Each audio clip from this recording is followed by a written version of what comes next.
कपड़े धोने वाली बहू। शादी के पहले से ही विभा को कपड़े धोने का बड़ा शौक था। कभी नल के नीचे तो कभी तालाब के पास। अरे मेरी नीली वाली लुंगी नहीं दिख रही है। विभा की अम्मा, कहाँ रखी है लुंगी? अरे वो तो विभा ने परसों ही धोकर रखी थी आपकी अलमारी में, देखो वहीं होगी। वो ना मैंने आज धो दी, मुझे लगा कि गंदी हो गई होगी। अरे कैसे गंदी हो गई थी? उसे तो मैंने पहना भी नहीं। हे भगवान, इस लड़की के कपड़े धोने की आदत से परेशान हो गया हूँ मैं। जितना तो घर में राशन नहीं आता, उससे कहीं ज्यादा डिटर्जेंट पाउडर का खर्चा है। इसकी शादी करवा दो, शादी जाए अपने घर में ही करे काम, फिर चाहे घर के कपड़े धोने हो या पूरे गांव के।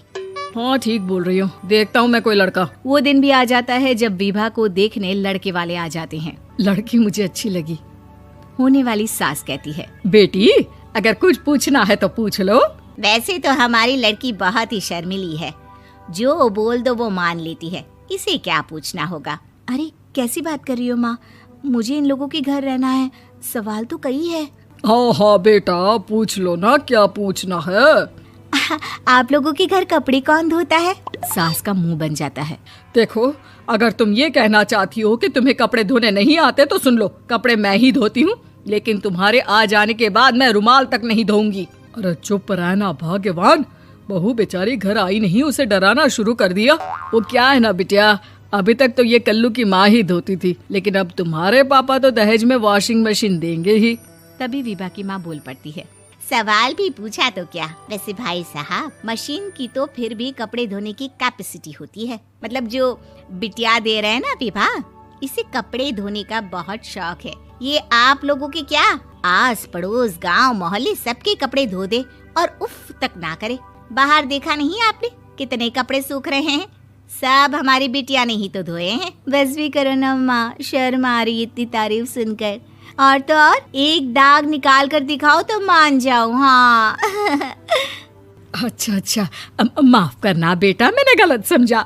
हमें तो रिश्ता बहुत पसंद है। और ऐसे जुड़ जाता है रिश्ता कपड़े धोने का शौक रखने वाली विभा का। उसकी शादी हो जाती है कोयला फैक्ट्री में काम करने वाले कल्लू के साथ। शादी के बाद अचानक विभा चिल्लाती हुई सास के पास आती है। सासू माँ, अरे सासू माँ कहाँ है आप?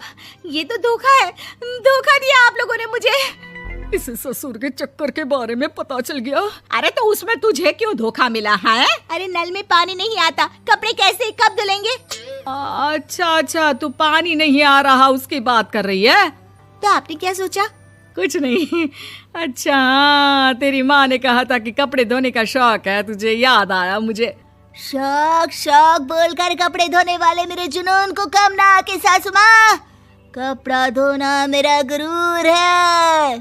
तभी पति भी वहाँ आ जाता है। अभी मैंने इसे सनी देओल की फिल्म दिखाई है, उसी के डायलॉग मार रही है माँ। अच्छा सुन, साफ साफ बता रही हूँ, पानी सुबह 4 से 6 और शाम को 10 से 12 आता है, समझी?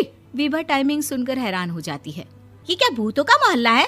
सुबह 4 बजे उठकर कौन कपड़े धोता है? 4 बजे टंकी में पानी जाता है, फिर सारा दिन धोना ना, किसने मना किया? अरे कैसी बात कर रही हैं? 200 लीटर की टंकी में कितने कपड़े धो लूंगी मैं? सुबह ही उठ जाऊंगी मैं। अब क्या था, विभा सुबह 4 से लेकर रात के 12 बजे तक कपड़े ही धोती रहती। एक रोज सास पड़ोस से निकलकर कहीं जा रही होती है कि साथ वाली कहती है, हाँ कल्लू की माँ, जरा ये बताओ कि 2 साड़ी है, 2 ब्लाउज और एक पेटीकोट और एक नाड़े वाला लंबा कच्छा। हाँ तो? अरे तो क्या, कितना लोगी धुलाई ये बताओ। धोबन दिख रहे हैं हम क्या? हमारे पति सरकारी नौकरी से अभी रिटायर हुए हैं और बेटा सुपरवाइजर है कोयला फैक्ट्री में। धोबन समझ रखा है हमें? हाय रे कल्लू की अम्मा, माफ कर दो, वो तो मोहल्ले में यही सब बता रहे थे कि तुमने बहू को कपड़ा धुलवाने के काम में लगा दिया है। सास को पड़ोसन की बात सुनकर गुस्सा आ जाता है। वो घर पहुंचती है जहां घर के बाहर ही इतने सारे कपड़े सूख रहे होते हैं जितने कि किसी धोबन के घर पर। अरे ओ कल्लू की दुल्हन, बाहर निकल। माँ जी यहीं आ जाओ, बाथरूम में चादर धो रहे हैं हम। अरे अभी हम धोते हैं, तुमको बाहर निकलो। ये आस पड़ोस वाले बोल रहे हैं कि हम बहू से कपड़े धुलवा कर उसे कपड़ा धोने वाली बना दिए हैं। अरे छोड़ो ना माँ जी, किन लोगों की बातों में आती हो? आस पास के लोगों का तो काम ही होता है कि वो किसी तरह सास बहू को लड़ा दे। बहू सारे घर के कपड़े धोती है, ये क्या कम है? बोलिए। सास को भी लग जाता है कि वो बहू का ये सनकीपन नहीं छुड़वा सकती, इससे अच्छा है कि खुद ही चुप हो जाए। एक रोज सास और बहू मंदिर जाते हैं, जहाँ सास की साड़ी वहाँ खड़ी भीख मांगने वाली से मिलती है। माँ जी क्या बात है, आपकी साड़ी उस भिखारन से कितनी मिल रही है ना? हाँ हाँ देखो तो दोनों की साड़ी मिल रही है। क्या बात है कल्लू की अम्मा, तुम खुद को तो अफसर की बीवी बताती हो और ऐसी सिंपल सी प्लेन साड़ी पहनकर घूमती हो। सिंपल और प्लेन नहीं है ये साड़ी। तो क्या सोने के धागे से फूल बने हैं? कुछ भी सासू माँ, कुछ भी। हाँ बने थे इस साड़ी में सोने के धागे से फूल। मेरे पति लेकर आए थे मद्रास से स्पेशली मेरे लिए 10,000 की। ताहे भाई साहब इस भिखारन के लिए भी सेम टू सेम साड़ी लेकर आए होंगे 10,000 की। सास उस वक्त तो कुछ नहीं कहती, लेकिन बहू के साथ घर आती है और अलमारी से एल्बम निकाल कर लाती है। ये साड़ी देख रही है, ये वही साड़ी है जिसे मैंने अभी पहना था। इस साड़ी में ये जो चमकदार फूल दिख रहे हैं ना, ये सोने के धागों से काटे गए हैं। लेकिन तू लोकल वॉशिंग मशीन ब्रश से घिस घिस कर सारे फूलों को निकाल कर साड़ी प्लेन कर दी।